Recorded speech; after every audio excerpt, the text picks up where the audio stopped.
miti akka dhugaa isaaf baanuuf biyya lafaarra nu kaa'ee inni carraa kana nuuf kenne galataa haa fudhatu Waaqayyo. Hundumaa dura Waaqayyoon guddaan galateeffadha. Waaqayyo na gargaaree dubbii Waaqayyoo dubbachaa hamma Waaqayyo na gargaaree ayyaana naa baay'ise hojii Waaqayyo hojjechaa tan jira. Waldaa afaan Oromoo waldaa Oromoo Sandiyaagorraan tajaajila ture waggoota kana lamaanii kaleessan achirraa ka'ee utuman karaa deemuun adda naga jechuudha. Kanaaf maatii qaba. Haadha manaan koo Naanaat jedhamti. Mucaa baay'ee bareedduu nama toltu tokkodha. Ijoollee baay'ee gaggaarii warqee fakkaatu sadiin qaba. Anuu ijoolleedha. Ijoollee maanna eebbise Waaqayyo galanni isaaf haa ta'u. Qeesiifaa Waaqayyoos carraasaa naaf kennee jennaan malee naman isaan dura dhaabadhee dubbadhu miti. Ani baay'een kabajaa nama angafa qabaachuutti amanuudhaani Waaqayyootu angafaan nama eebbisa waldaa eebbisa. Dhuga ba'umsa qeesiifaa yeroo baay'een beeka. Isaanillee qaamaan na beeku yoo baatanis tajaajila isaanii sirmaachaan ture. Akkuma isaan amma jedhan kan ammoo ji'a har'aadhaa DC'tti naman baay'ee jaalladhu hiriyaa isaanii Lubaa Alamaayyoo faajjiniin turre. Waaqayyochittis garmalee nu eebbise. Waaqayyoo isa nama kabajamaa nama guddaa kana isiniif kenneef galata laadhaaf na biratti.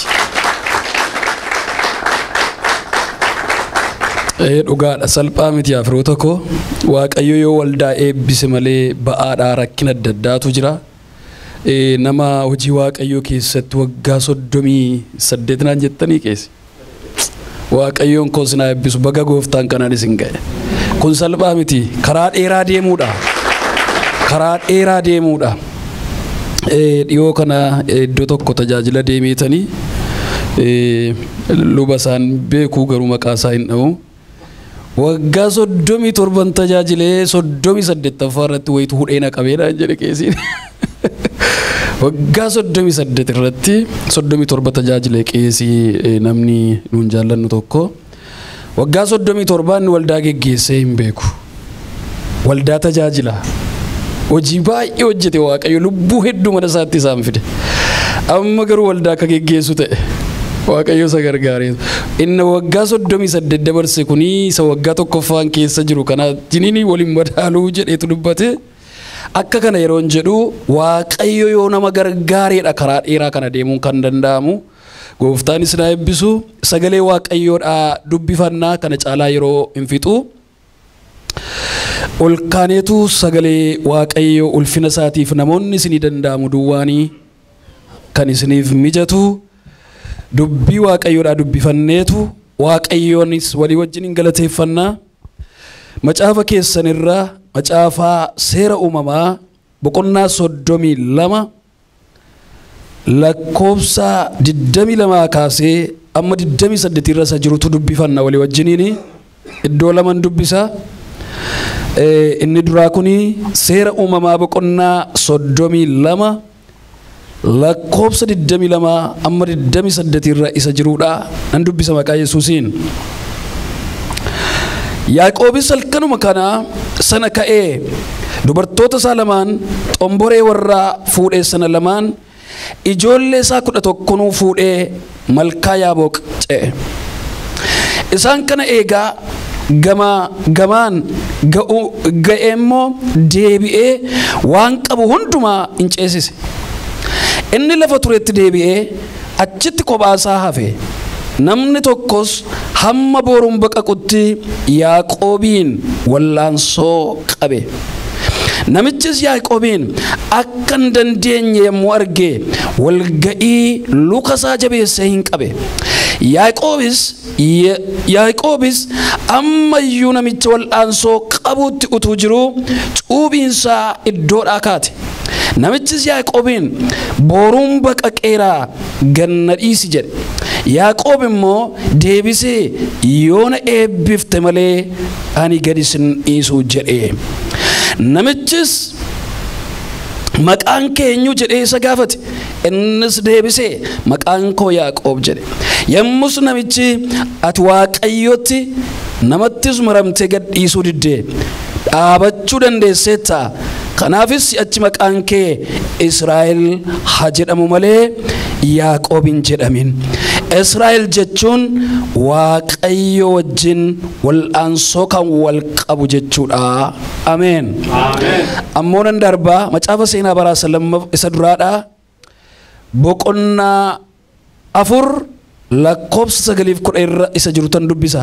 Achi iddoon irratti dubbadhu waan ta'eef isan dubbisa. Akkas jedha dubbii Waaqayyoodha. Macaafa seenaa baraa isa duraa boqonnaa 4 lakkoofsa 9:10.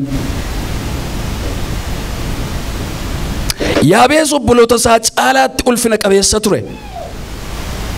Haati isaa anniphinaan isa da'eera jechuudhaan Yaabees jettee immoo gaafte. Yaabees maaloo ati na eebbisi, lafa bal'aas anaaf kenni, harki kee ana wajjin jiraatee hamaan akka ana hin dhiphifnetti ana haa eegu jedhe. Waaqayyo isa kan Israa'eliin in kadhate. Kanaaf Waaqayyo wanta inni kadhate in kenneefi. Ameen. In kadhanna Waaqayyooni. In kadhanna Waaqayyooni. Sagalee kanarra dhaabbanneetu Waaqayyoon kadhanna. Sagalee kanarra dhaabbanneetu gidduu kana dubbii Waaqayyoo nutti dudubbatus ilaalla. Kanaaf yaada Waaqayyoo keessa isanni dubbatu sana harkaa fudhachuu, inni immoo afaan isaa banee akka nutti dubbatuuf Waaqayyoon walii wajjiniin kadhanna.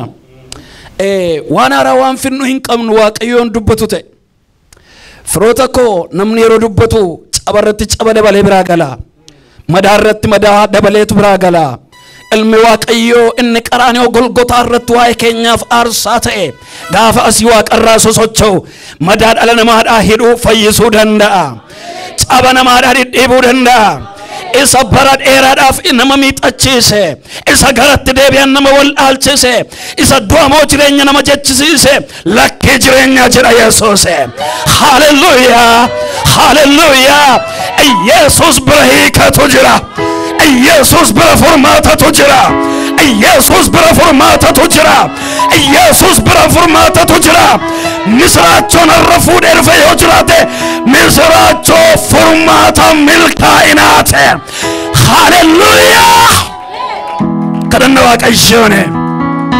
Kas jedha Waaqayyoodhaan maakaatiyaa. Akkas jedha Waaqayyoodhaan. Yaaqoob akkas jedhe ergama Waaqaadhaa qabeetu.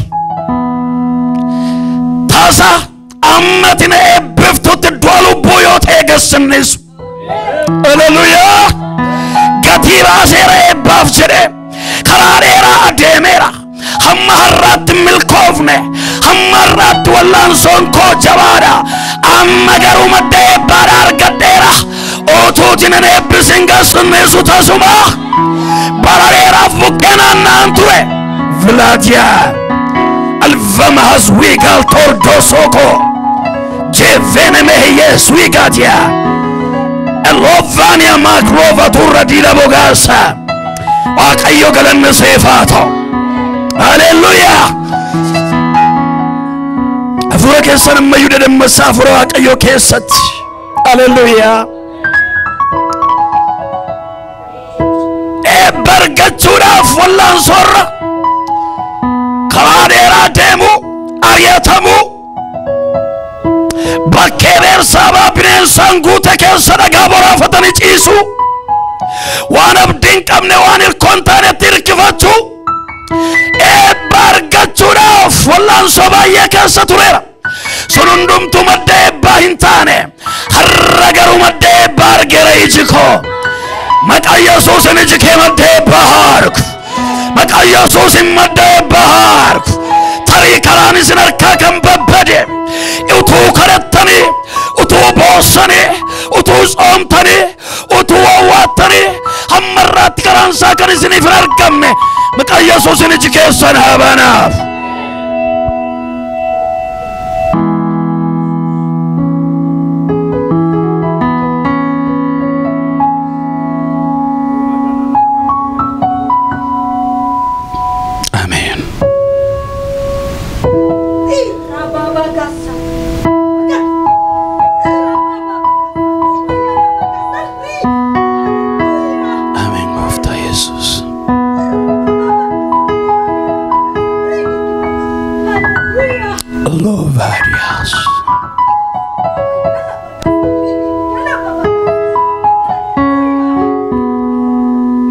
Galaterch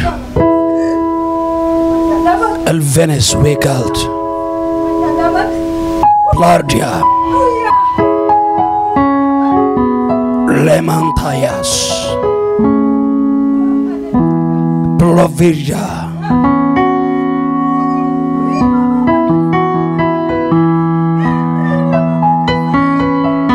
Hallelujah.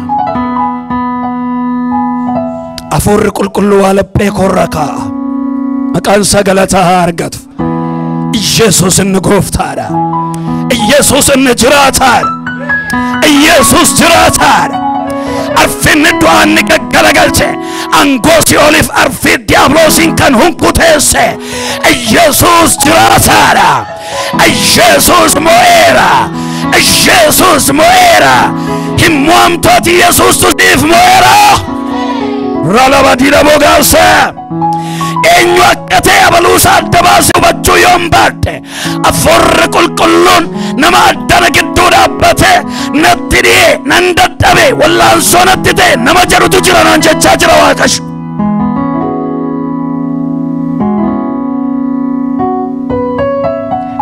Dhiibee kan dadhabe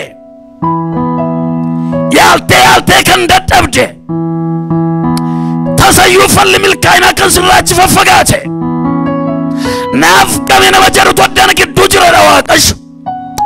Akka jedhu gooftaan koo madda eebbaattan qabeessi buutadha Waaqayyo. Raba hadiya boola batu raba jene meglaati raadii bigaasa. Galanni siif haa ta'u. Maqaan kee haa eebbifamu. Ayyaana kennu gidduu jira si haa galaatu. Waldaa kanaaf si haa galaatu. Jaalala gidduu kana jiruuf ulfina kee gidduu kana jiruuf argama kee mul'achaa jiru kanaaf maqaa Yesuus Kiristoosin si haa galaatu. Yaa Waaqayyoo si haa galaatu. Yaa Waaqayyoo si haa galaatu. Yaa Waaqayyoo si haa galaatu. Beekaa galata qaba. Wallaalaa galata qaba. Xinnaatu galata qaba. Guddaatu galata qaba. Sabasiin billaarraa hafe hambaa rakkinarraa hafe lola baay'ee bira kan darbe bu'aa baay'ee bira kan darbe har'aa afaan isaanii lapheen isaanii galataaf kan baname saba kee gidduun dhaabadhee jira. Ni galata keessan gooftaaf dhangalaasaa. Haleluuyaa. Ulfinni siif haa ta'u. Ayyaana kee keessatti nu eegi. Jalqabne irraa jalqaba hamma dhumaatti nu geggeessi. Ulfinni dubbii keef kan hin taane arfin diiyaabiloosaa hunkuutaa'u. Lolli seexanaa iddoo kana hin dhaabatin. Sammuu namootaa dhaqabuu hin danda'in. Sagalee kee nuuf dhufu qabuu hin danda'in. Argama kee keessatti boqonnaa haaraa keessa nu gashi. Galanni siif haa ta'u maqaa Yesuusiin. Noora Waaqayyo si haa eebbisu.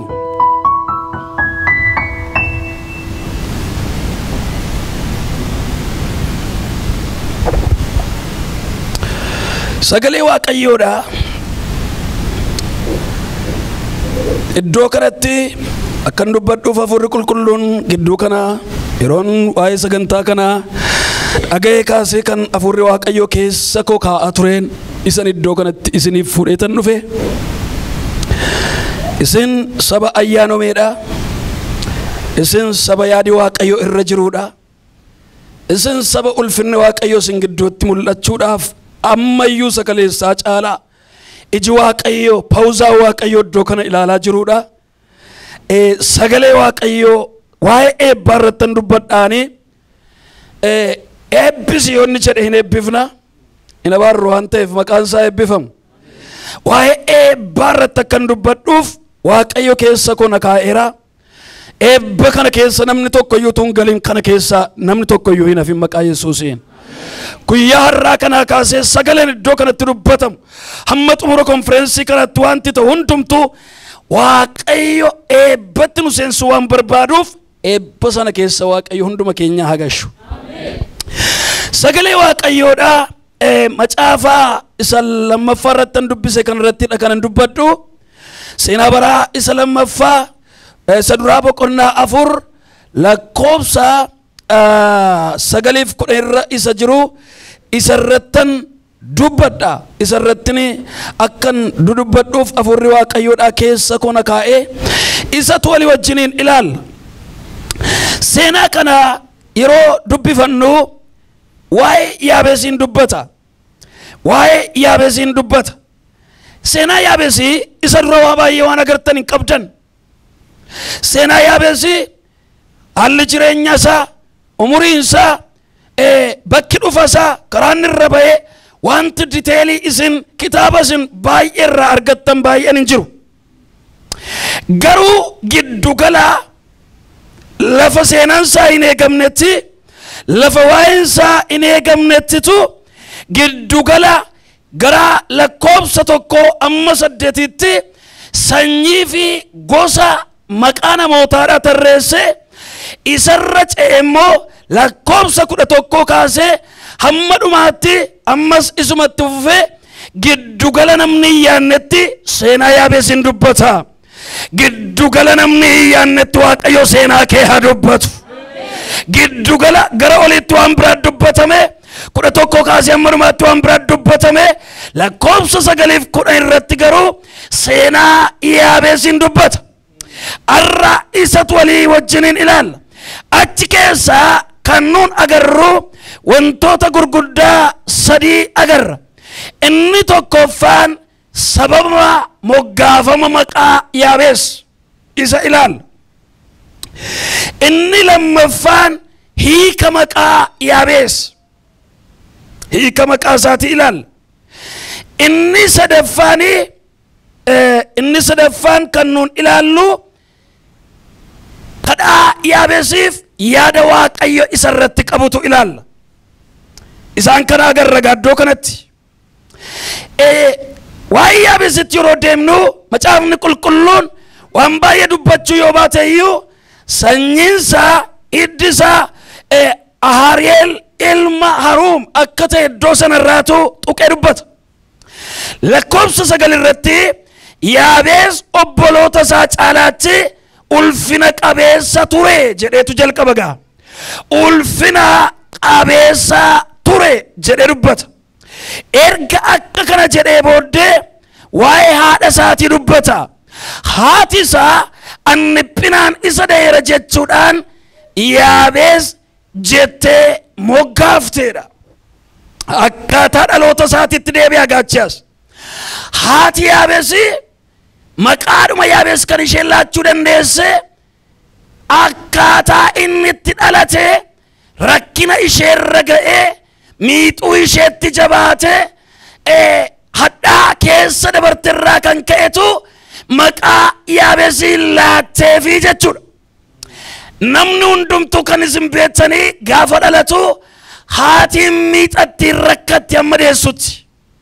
Enuma rakkisaa, enuma miixatti hundumti keenya yeroo dhalanne ijoolleen keenya sarra yeroo dhalatanii haati miixatti miituutu jira. Miixuun uumamaan kenname waan ta'eef.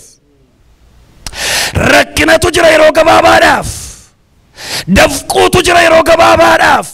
Du'aaf jireenya gidduutti gidirfamuutu jira yeroo gabaabaadhaaf. Kanaaf naachuraaliidha. Kan isin haati yeroo mucaa ishee da'uudhaaf jettu hamma kana yoo miixatte hamma kana yoo rakkattesi gaafa mucaan ishee gadameessa ishee keessaa ba'ee iji ishee argu rakkina ishee sana hundumaa irraanfatti. Waaqayyo rakkina keenya nu haa irraanfachiisu.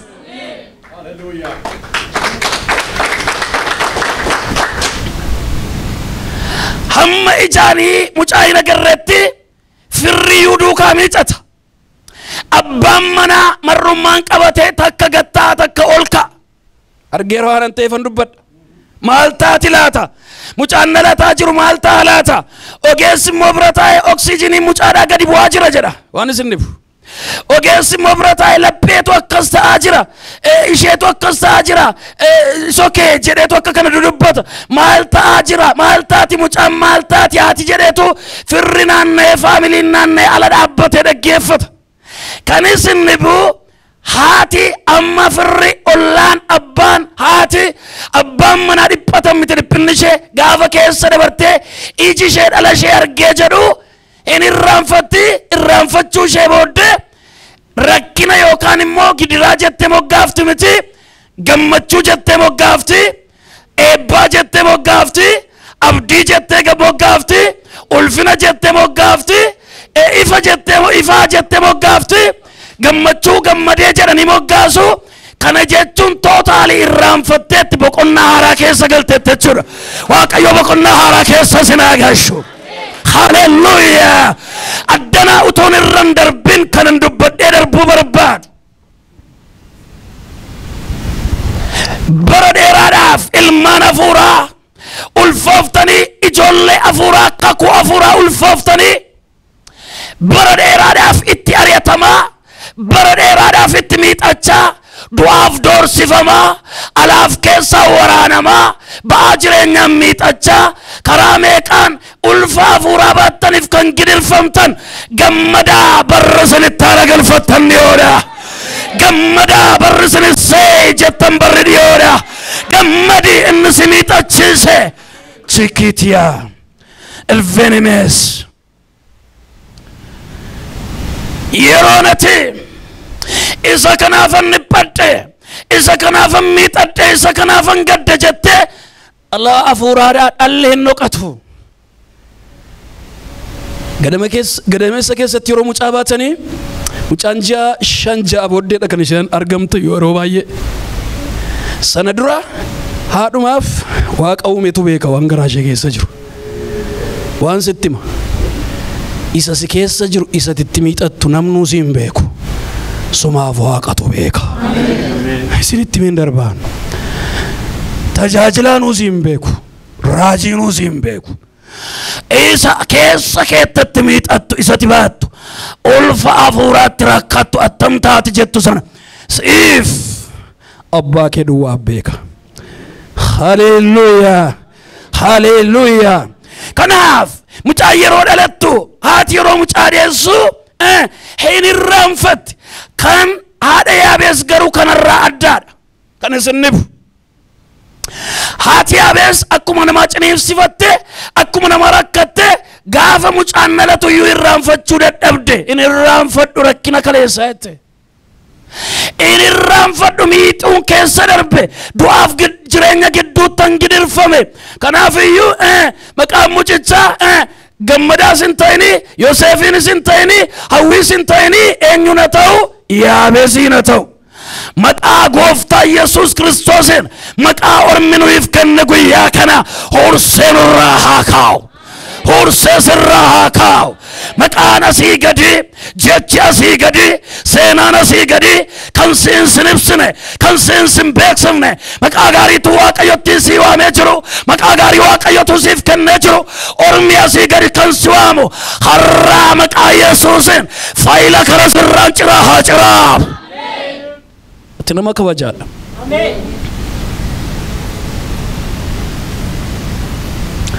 Amma yoomitti irraanfachuu dadhabdee ati Yaabees yoo jettanii amma gaafa mucaan dhanna gabaadhaaf ga'uutti iyyuu hin irraanfanne. Akka seenaa isaaniitti seera isaaniitti yeroo dhanna qabaadhaa maqaan mirkanaa'a. Gaafa mucaan dhanna qabatu Yaabeesiin haati lakkii itti teessee mataa raafti. Lakkii maqaansaa geddaramuu hin qabu. Waaqayyo akkas jedha.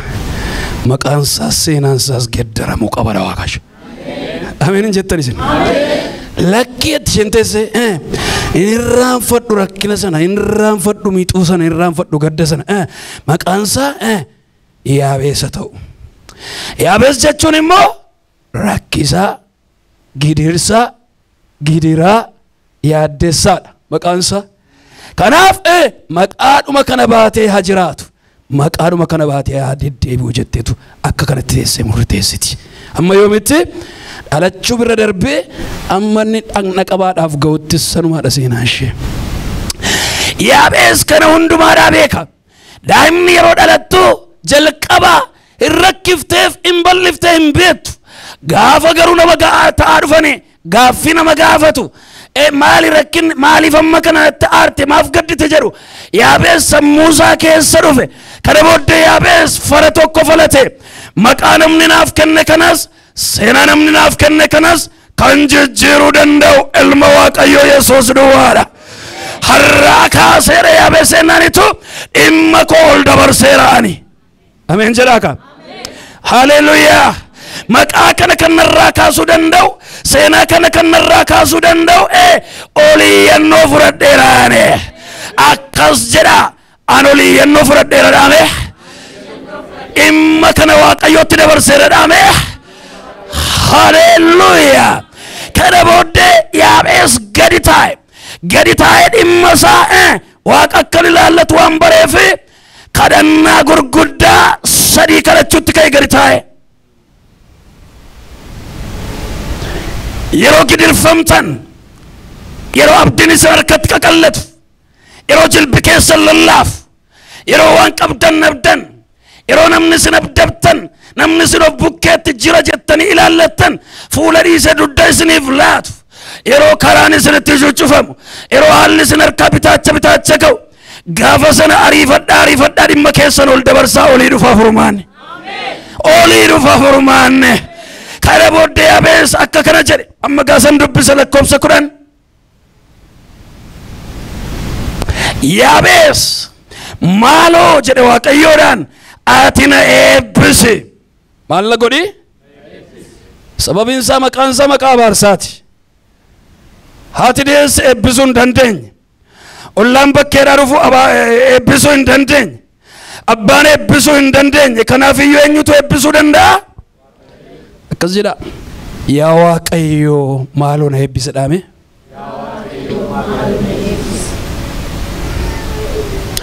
kadhannaa gurguddaan sadii kadhatee inni tokkoffaanii tokko eebba kadhate Waaqayyoon eebba kadhate eebbatu barbaachisa waan ta'eef eebba kana yeroo ilaallu akka nama dubbisee ture macaafaa seeraa uumamaadhaa boqonnaa 32 lakkoobsa 22 kaasnee samma dubbafannes Yaaqoobis eebbaaf halkaniif guyyaa kaate eebba gira yeroo dheeraadhaaf hin geenye yeroo dheeraadhaaf bubbule dhimmisaa karaatu ture addanattis Yaabees yoo ilaaltanii eebbatu na barbaachisa maaliif eebba si biraa dhufutu seenaa kana geddaruu danda'a eebba namaa miti tattaaffii foonii miti fiigicha kan biraa miti maqaan irra jirus seenaa jireenya koos geddaruu kan danda'u eebba si biraa dhufu duwwaadha eebbi Waaqayyo biraa dhufu seenaa kees jireenya kees maqaa kees hin geddara haleluuyaa hin geddara waa'ee eebbaadhaa uturra hin darbine jecha eebba jedhu kan Waaqayyo irratti jalqabee seera uumamaa boqonnaa 12 lakkoobsa 2 irratti argattu yeroo jalqabaa for first time blessing word eebba kana eebban si eebbisa jechuu kan Waaqayyo jalqabee seera uumamaa boqonnaa 12 lakkoobsa 2 irratti in argattu meen dubbifanna eebba gurguddaa sadii dubbate Waaqayyo iddoo sanatti waa'ee eebbaa dubbachuudhaaf gatiin deemuufidha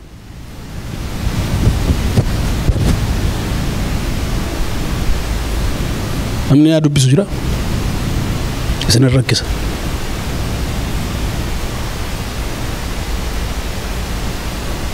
maqaan keenyuudhaan irraanfadhe daagim eebbifamii eeyyee misa dhumaa jiniin tuufe ani saba guddaa siin godhaa eebbisaa maqaa kee nan guddisaa eebba siin taata warra si eebbisan nan eebbisa waan sadii tokko saba guddaa I will make you great nation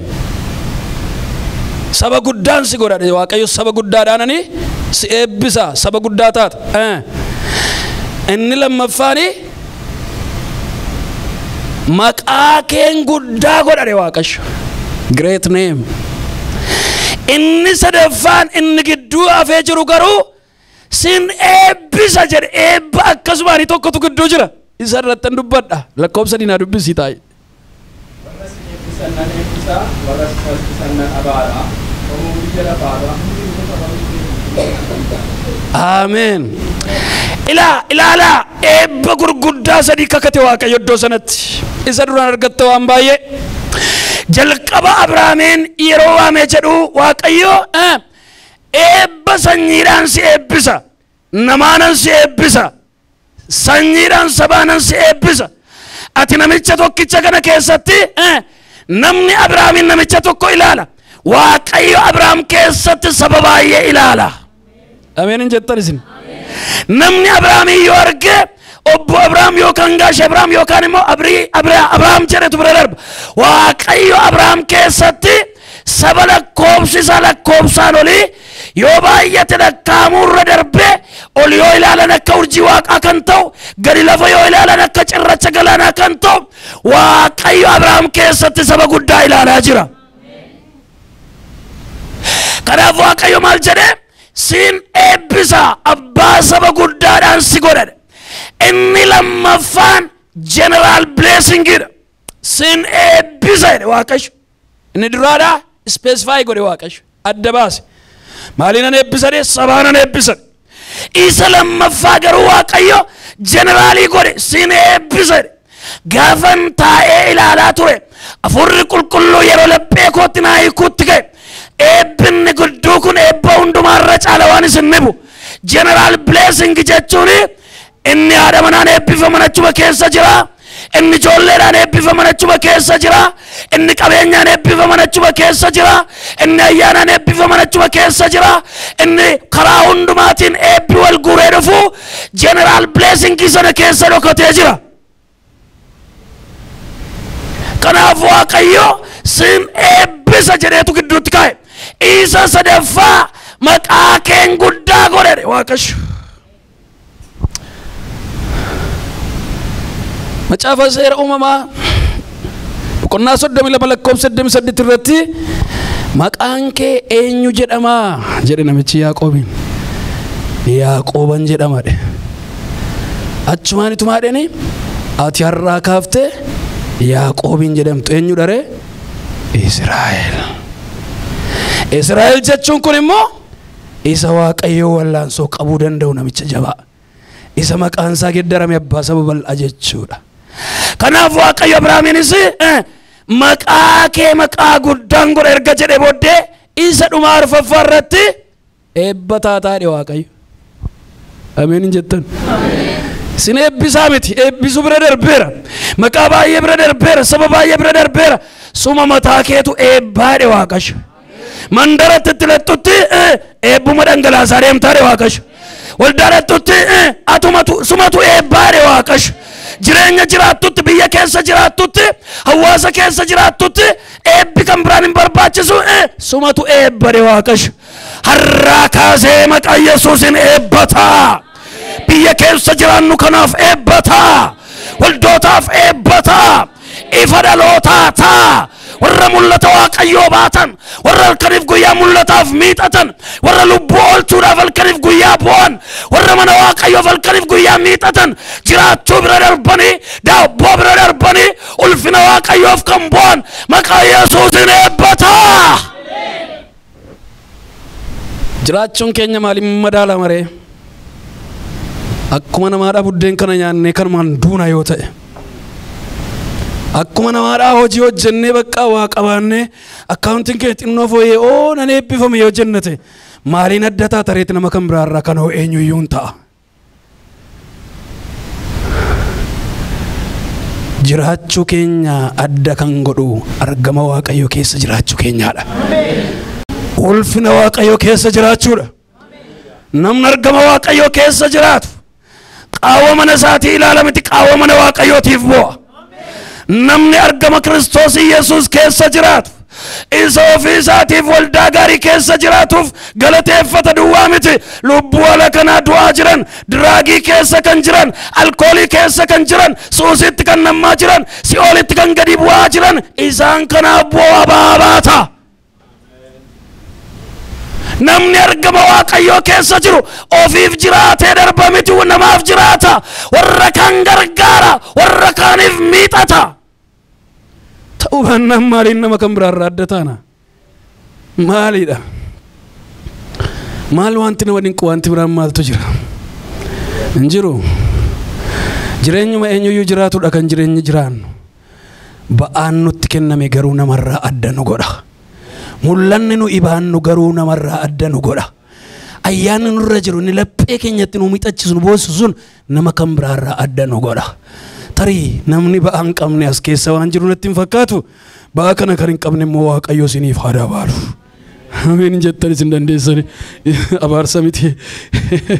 Kanaafitu akkas jedha ganamichi kun Waaqayyo eebba isa jalqabaadha Abrahaam irratti jalqabenneerra.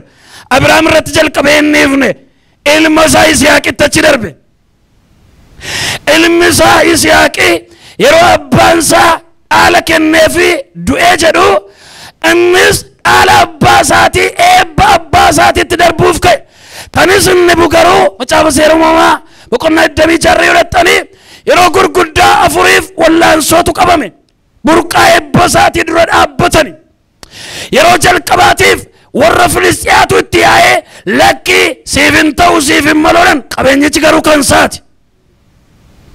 Warri Filistiyaadhaa dhufanii doorsisan tiksoota isaanii ari'an ijoollee irraa ari'an jireenyatti jibbisiisan. Inni tokkoffaan warra Filistiyaatiin rakkateera. Isa lammaffaa warra Geeraariin rakkate. Warra Geeraariin dhibbate. Warra Geeraariinitu burqaansaa duuchame. Burqaasaa duuchanii irra dhaabbatanii dura gorani siif hin malu jedhan. Isaaf mala garuu sadas dhiisee darbe. Yeroo sadaffaa dhaqe ammas achi ga'ee wal'aansoon hama jaajiin itti yaa'e.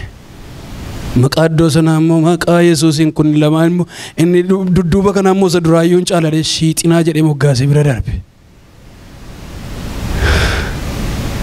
Sadii arfaffaan jaallatanis jibbanis duras ingoramuu inittifamusi yoo qabanis cabsee ba'a. Yoo dura dhaabbatanis dura goraan hin danda'u. Inni arfaffaan Rehoboot. Rehobootitti galaa maqaa Yesuuseen. Rehobootitti galaa maqaa Yesuuseen. Tarii namoonni baay'een wallaansoo gara jalqabaa keessa jirtu ta'a. Tarii namoonni baay'een wallaansoo gara lammaffaa keessa jirtu ta'a. Har'a sadarkaan keenya Rehobootiin haa ta'u. Burqaa jiraataa burqaa eebbaa haa ta'u. Burqaa ballachuudhaa haa ta'u. Eebbi itti fufe eebbi Abrahaam irraa ka'e Yaaqoobiin bira ga'e. Yisihaaqin bira ga'e. Yisihaaq bira darbee Yaaqoobiin ga'e. Hamma irraatti eebbi namicha gaafa san irratti jalqabe sanyii Abrahaam kan ta'an hundumaa faana dha'ee anaaf isin bira ga'eera. Ameen. Kanaafitu Yaabees egaa maal jedhee eebbisuu keetu na barbaachisa. Eebbisuun kee maqaa koos seenaa koos jireenya koo geddara waan ta'eef na eebbiseedhe. Isa lammaffaa kadhannaasaa. Inni lammaffaan kadhannaansaa akkas kan jedhudha. Lafa bal'aa naaf kennedha. Daangaa bal'ifachuudha kadhannaansaa inni lammaffaan. Erga na eebbisuun kee hin hafne. Erga gara koo ilaaluun kee hin hafne. Daariin natti hin dhiphatin lafti natti hin dhiphatini. Daangaa koo naaf bal'isi Waaqayyo. Ameen jedha. Ameen. Daangaa bal'ate keessa jiraadheen si eebbisa. Daangaa bal'ate keessa jiraadheen si tajaajila. Daangaa bal'ate keessa dhaabadheen ulfina kee fida. Daangaan koo haa bal'atu. Maqaa Yesuusiin daangaan keenya haa bal'atu. Har'aa kaasee haa bal'atu. Tarkaanfiinsa haa dabalu. Namni safaree lakkaa'ee dhumeera yoo jedhe harka Waaqayyoon daangaan keenya haa babal'atu yaa.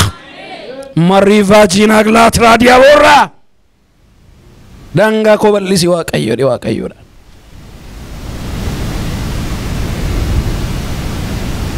Kanatu na barbaachisa waan ta'eef daangaan koo bal'atu. Isa sadaffaa kan inni Waaqayyoon kadhate harki kee anaa wajjiniin haa ta'u. Harki kee yoo anaa wajjiniin ta'e immoo warra hamaa na gochuudhaaf warra na dhiphisuudhaaf kaantu karaa dhaba waan ta'eef harki kee yeroo hundumaan irraa addan ba'in. Ameen hin jettanii? Ameen.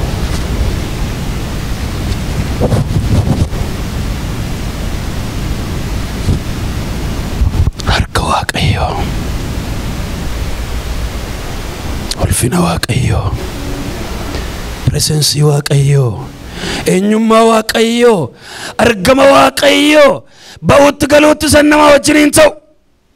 waan isin bu Waaqayyo namanni seenaa isaa geddare yoo laaltan geddaruuf ka'us yoo laaltani wajjiniin ta'a Waaqayyo. Maqaan isaa eebbifamu.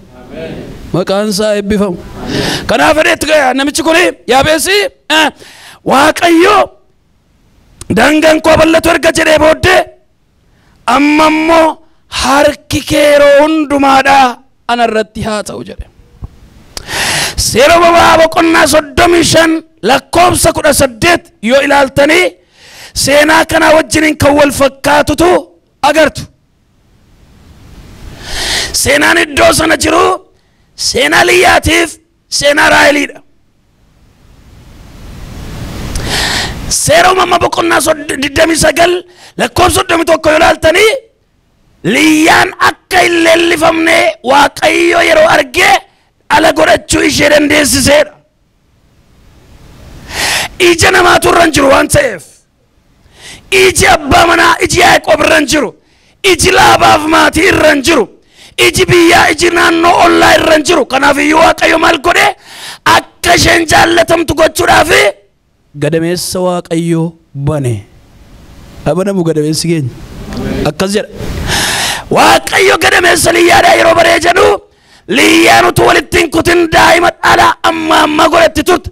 Raahel immoo dhalaaf boossi, dhalaaf gadditi, daa'iman barbaade, mucaan barbaade jettee boossi.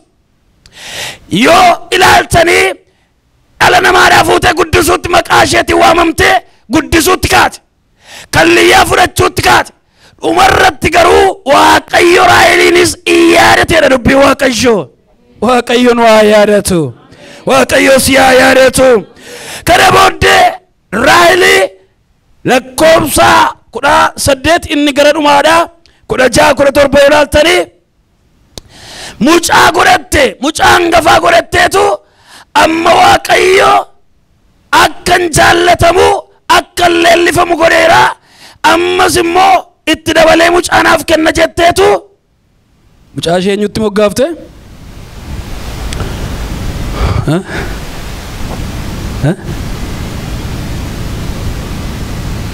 Eeyyoodha kan akka jedhe Waaqayyo silaa eebbisu.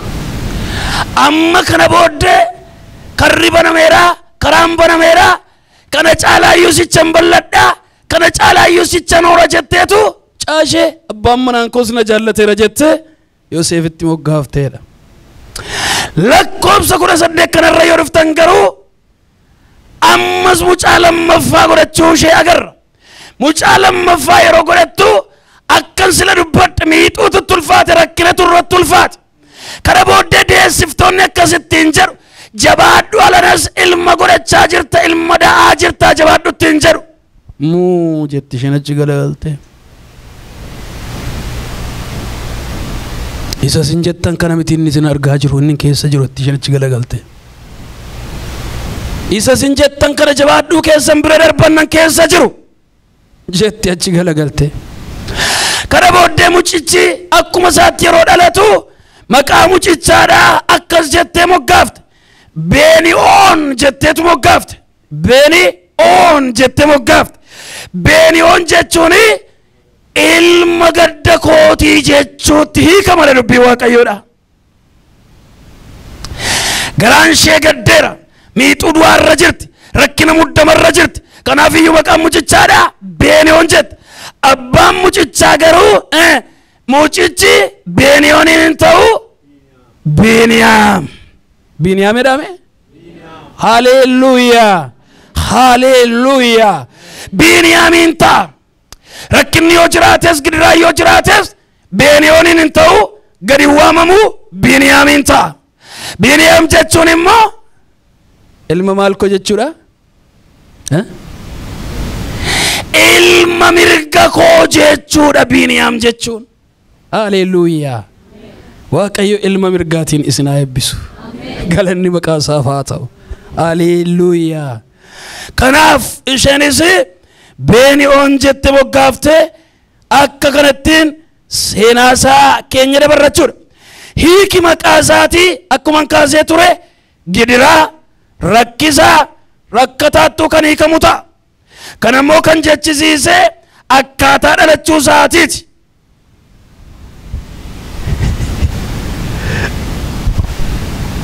Akkaataan dhalachuudha baay'ee salphaan seenaa baay'ee jabaadha. Akka itti dhalatan nama murteessa, biyyi itti dhalatan nama murteessa. Ammani seenaa jireenya ijoollee korraa waan baay'een bara. Taa'eedhuma waan baay'ee bara. Isaanii nan hawwa waan isin dhibu.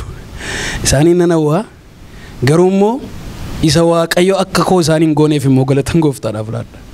Haleluuyaa. Gaafa mucaan koo jalqabaa dhalatu dookterii filannee dookterii gaarii filattee ati manaan koo kun hin ta'a jedhanii amansiisanii dookterii filatteetu dhalata. Hospitaala beekamaa iddoo namatti tolutti waan tokko turran ga'in riski firii dhalatu. Nuuni baadiyyaa keessatti haati deessiftuun utuu achi gadi nu sukkuumanii kaan achitti afurri keessaa bahee daa'imni duuti. Kaan mormatu hidhamee du'a. Kaan mataatu waan biraa ta'a. Kan ijoollee keenya asii maashiniidhaan kontiroolaa X-ray maaluu isaaniitiin ilaalaa utuu wanta tokko riskiin tokko turran ga'initu dhalatti ijoolleen keenya. Gaafa dhalattu nuun gaafa dhalanne biyya keenya keessa gaa rakkinuma sanaa Waaqayyo nu gargaareetu dhalanne kophee kan nuun agarru tarii namoonni akka koyoo jiraatan hin beeku. Kophee kan nuun agarru erga xinnoo achi umuriin keenya ol jejjedhetu sharaa yookaan waan tokko arganna. Har'a jireenya mucaa koo irraa waan argu gaaf tokko mucaan koo kophee naa bitii naan jedhe. Kophee naa bitii naan jedhe naan lakka irra sagantaa isaan qabnu yeroo biraan bitan. Noo jedhee bakka ammaraate. Achuma nan dheebinnee fi galle. Gaafa gallee jennu har'annoo fudhate har'uma kaatee har'atti hin taphate akka barbaade ishee godhee ani kan inni dhadhu lammaffaa dheegate borgana. Iddoon itti dhalatan murteessaadha. Akka itti dhalatan murteessaadha. Jireenya dhala namaa keessatti ga'ee qaba. Kanaaf hin deemaa jira malee waa ijoolleef miti. Kanaafitu hiiki yaabees maqaa isaatii akkaataa dhaloota isaatiiti.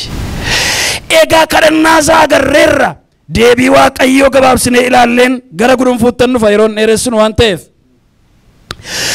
Erganni eebbisuun eebbisi jedhee kadhate, erganni daangaa koo bal'isi jedhee kadhate, erganni eegumsi harka kee anarratti haa ta'u jedhee kadhate, Waaqayyo immoo jedha dubbii Waaqayyoodha lakkoobsa 10 gara dhumaatti wanta inni kadhate in kenneef jedha. Wanti inni kadhate kun isaaf kennamuu isaarraa kan ka'e immoo lakkoobsa 9 irratti ol kaatanii yoo ilaaltanii obboloota isaa hundumaa caalee argameedha. Maalirraa kan ka'e? Kadhannaan isaa dhaga'amuurraa kan ka'e. Waaqayyo deebii laachuurraa kan ka'e. Waaqayyo seenaa isaa maqaa isaa kana geddaruurraa kan ka'e. Akka nama Waaqayyo asii gadi yaabees jedhee waamuu dhiisuurraa kan ka'e. Ilma gidiraa maqaa gidiraa jechee Waaqayyo waamuu dhiisuurraa kan ka'e. Seenaan isaas maqaan isaas hin geddarame obboloota isaa warra maqaa gaarii qaban caalee argame.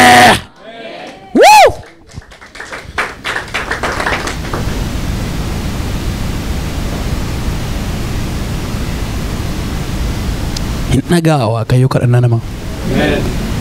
Amma mee yeroo tokko nuuni balaa buufnee kadhanna.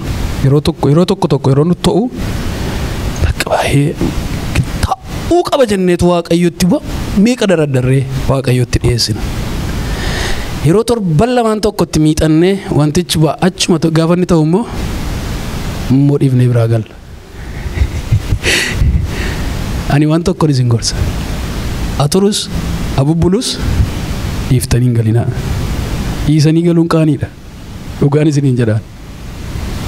Abdiin isaa isa dhibu, duumessi isa dhibu, wanti namatti tolus argamu abaatu, wanti nuuf mul'atu hin jiru yoo ta'e, isa takka qaraanii Golgotaa irratti nuuf mul'ate Kiristoosiin arganneerra. Kanaaf dhiiftanii hin galinaa. Akka jedhu garbicha Waaqayyoo Baqoom. Ani jedha. Maasiin koo duwwaa yoo ta'e, manni koo onaa yoo ta'e, maasii keessa mukti wayinii ija gaarii qabu kan hin jiru yoo ta'e, dallaan horii koo gorantoon duwwaa yoo ta'e, onaa yoo ta'e, maseena yoo ta'e, ani garuu Waaqayyoodhuma koottan gammada. Ani garuu Waaqayyootti gammada. Phaawulos immoo akkas jedhe, eenyutu jaalala Kiristoositti gargar nu baasuu danda'a? Rakkina, gidiraadha, argachuudha, dhabuudha, quufuudha yookaan beela'uudha, jaallatamuudha yookaan jibbamuudha, tasa'ee kun hundumtuu Kiristoositti gargar na baasuu hin danda'u. Ameen jedhaa jiran. Haleluuyaa. Kun hundumtuu ol ka'uus yoo ta'e, gadi bu'uus yoo ta'e, jaallatamuus yoo ta'e, jibbamuus yoo ta'e, rakkinas yoo ta'e, bal'inas yoo ta'e, jaalala Kiristoos irraa gargar kan na baasu hin jiru. Yeroo tokko tokko dhimmaan kasasamna. Dhimma fuudhee dhufa seetan, ishuu fuudhee dhufa seetan, riyaalitii jiru fuudhee dhufa seetan. Dhimmaan dhufe dura keenya dhaabbateetu kan agartee taateedha. Kana beektaa mati waa'ee seenaa jireenya keetiidha. Akkas ta'aa jirtaam akkas ta'aa jiraam jedha. Kana booddee namoonni achi butanii hin ilaalle dhuguma iyyuu jedhu. Dhuguma iyyuu akkas ta'eera, dhuguma iyyuu harkatti badeera, dhuguma iyyuu jigeera manni koo, dhuguma iyyuu diigameera gaa'elli koo, dhuguma iyyuu ani du'uufan jedha, dhuguma iyyuu an dhukkubfadheera. Kissi nurraa haa tarsa'u. Fannoo Kiristoosin nurraa haa tarsa'u. Isa dhumaadha.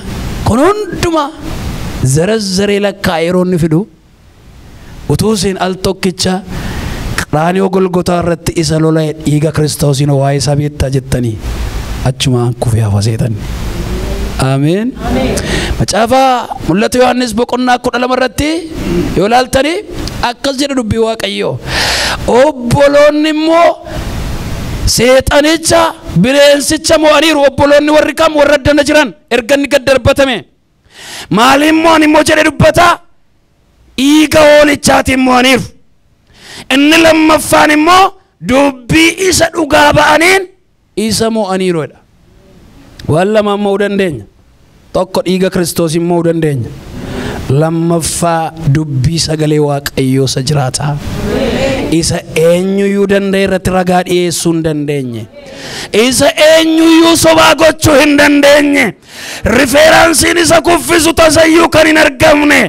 Jabaa bara baraasa ta'e dubbii afaan Waaqayyootiin seexana jissuun hin danda'ama. Haleluuyaa. Har'aa wantan isin hubachiisee xumuruu barbaadu. Waaqayyo eebba nu eebbisuu barbaada. Waaqayyo daangaa keenya bal'isuu barbaada.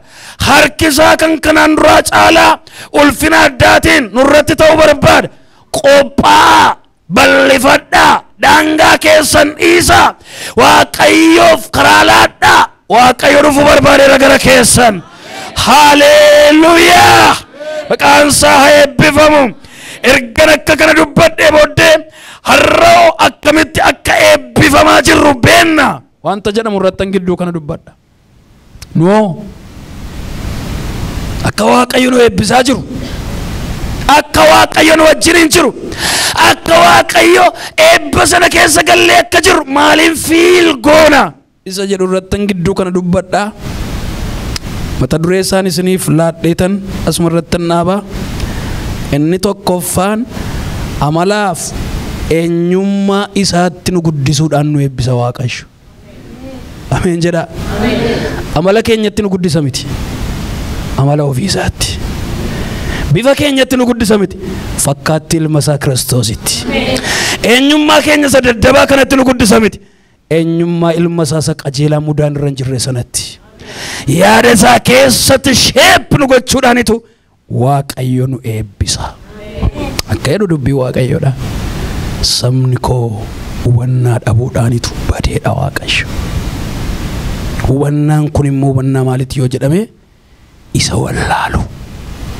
Na wallaale Israa'el. Caafaa raajii Ermiyaas boqonnaa 30 yoo ilaaltani.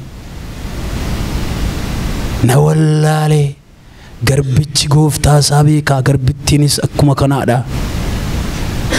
Sabni koo Israa'el na wallaale, seera isaaf dhaabate na dagate, na irraanfateedha Waaqayyoon komata.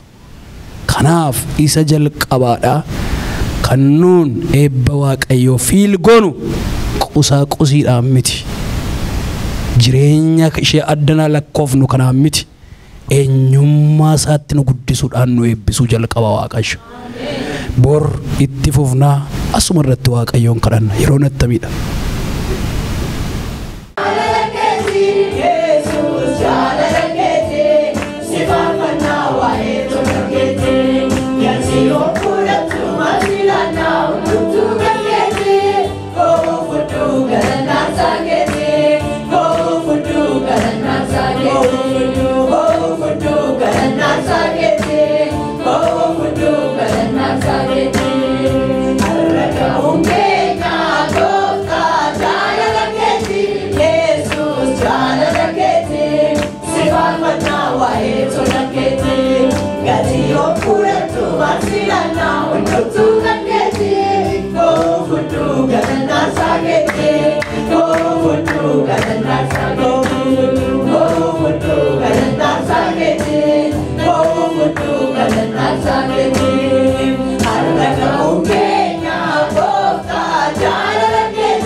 Waaqayyo waan haaraa godha waan addaa godha. Galgala kana waan addaa godha cabsee darba. Raababa diina nama santoora lama diina. Horra magala lama diina nama moodiya. Hallelujah. Inni cabsee karaa baasu si dura baay'ee dhabicha. Inni cabsee karaa baasu si dura baay'ee. Hallelujah. Kupesa speak out. Kanada. Mee dubbaddaa situation keessatti dubbaddaa. Sindanda munancabsitu nalleya situ ndanda mudati circumstance kesa tidubada situation kesa tidubada ala kesa jirte tidubada amarra trakile kesa Waaqayyo to desitu medi ala kesa into amarra trakile kesa Waaqayyo timatu meni harra garu akasin godina guddumma Waaqayyo rakile kesa nitima amen amen amen Waaqayyo tu guddina rakkina keessa hin odeessina rakkina keessa itti guddina Waaqayyo odeessa furmaata Waaqayyo odeessa jedha ka dubbadha ramadi la laba santoria ramagayya la laba dinia hallelujah kadaga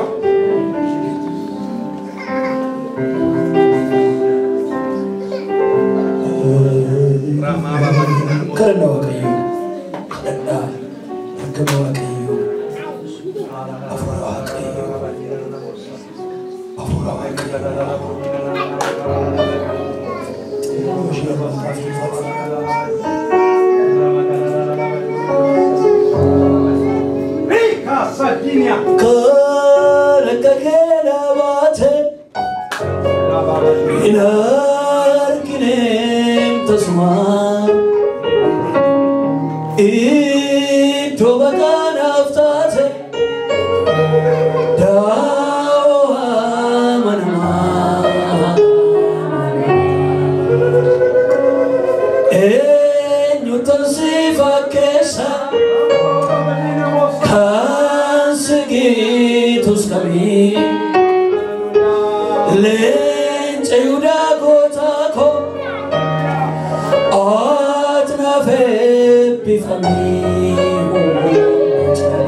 Unda sa korade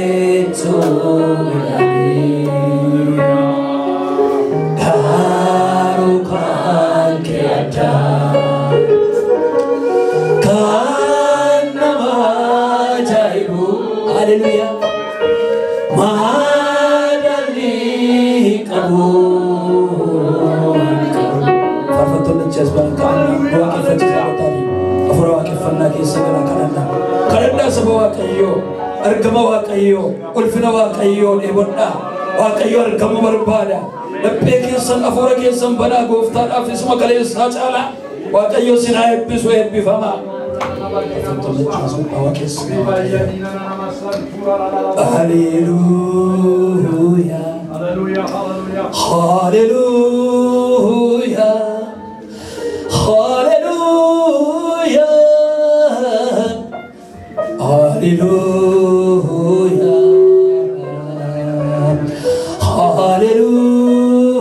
Hallelujah. Hallelujah. Sababi jiraachuu kiyyaasi sababiin nama ta'uu kiyyaasi seenaan biraan galmee waraabame hin argamne wabii jiraachuu si Kristos kananaaf kenname.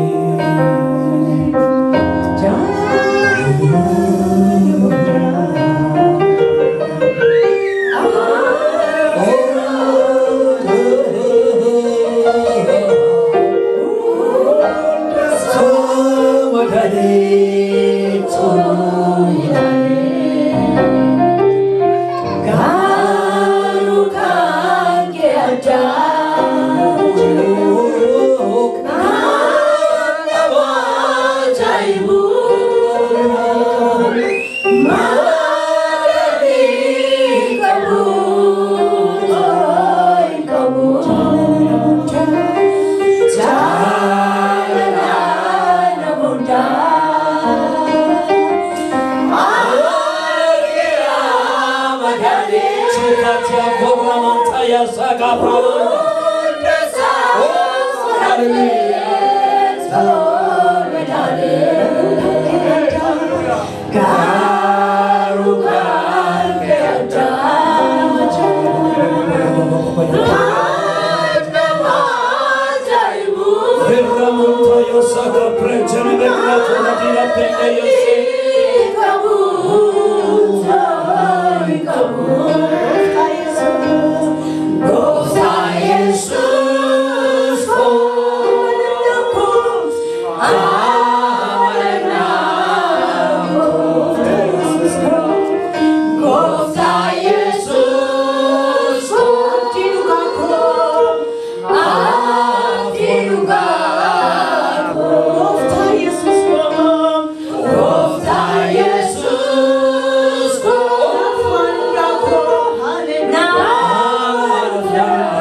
Waaqayyoo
Marabajina Maglaria.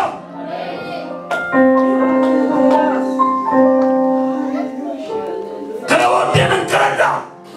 Irosan farfatan. Irosan ito karaban. Ulfin ni kaya sa kalesa tsara. Irabulatu. Aban Susan itin samni haikaw. Setan di jala tayo nagkefatin. Rala baba yala bari labatu rabaru labagas.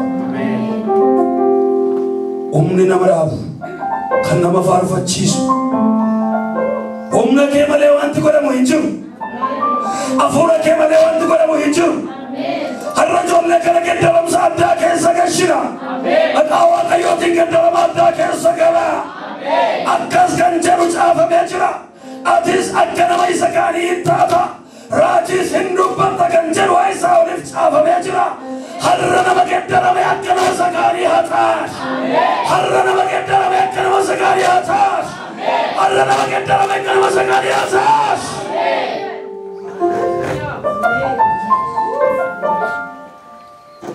wangeela kan lallaban kan kadhatan kan geggeessan jaarsolii waldaa geggeessan yaa Waaqayyo lubni keenya ayyaana kee kadhanna isa galaasarra kan caalu ulfina adda ta'e argama adda ta'e maqaa Yesuus irratti nuuf dhangalaas maqaa Yesuus irratti nuuf dhangalaas dhibee kan qaban dhibeen keessa haa kaa'u. Ameen.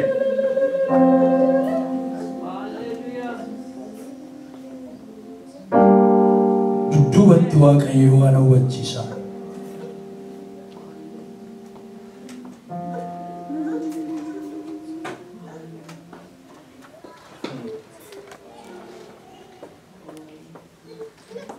Galanni siif haa ta'u.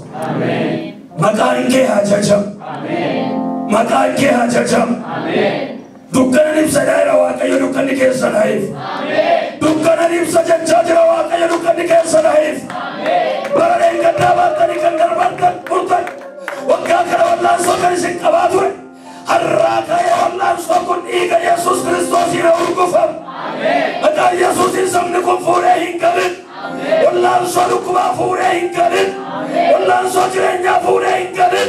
Wallaansoo lolaa fuudhee hin qabin. Addanni iddootti hiikamnu haa ta'u. Galanni siif haa ta'u. Gaarummaa keetti ati eebbifami. Bara keenya yeroo keenyatti hafiin wajjin jiraatu. Sagantaa keenya fee jirutti nu geggeessu. Maqaa mucaa kee maqaa Yesuusiin. Ameen.